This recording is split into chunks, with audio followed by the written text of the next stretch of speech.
नमस्कार दोस्तों, मैं पुष्पा ब्लॉग संगीत आप सभी का अपने यूट्यूब चैनल पर स्वागत अभिनंदन करती हूँ। आज आप लोगों के बीच में एक बहुत सुंदर सी नाच गीत लाई हूँ। मेरी नाच गीत आप सबको कैसी लगती है प्लीज़ कमेंट करके ज़रूर बताना दोस्तों। अपना लाड प्यार दुलार आशीर्वाद जरूर देना। धन्यवाद दोस्तों।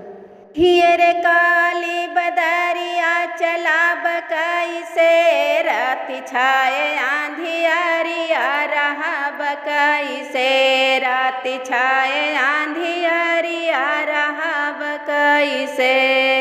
आसू ननंद मोरी खाना बनवे पठमाई, सासू ननंद मोरी खाना बनवे पठमाई। आखी छोटा बेला नवा बेला बकाई से, रात छाए आंधियारिया रहा बकाई से, रात छाए आंधियारिया रहा बकाई से। हियर काली बदरिया चला बकाई से, रात छाए आंधियारिया रहा बकाई से, रात छाए आंधियारिया रहा बकाई से। आसू ननंदी हम पानी भर पठमाई, सासू ननंद मोरी पानी भर पठमाई।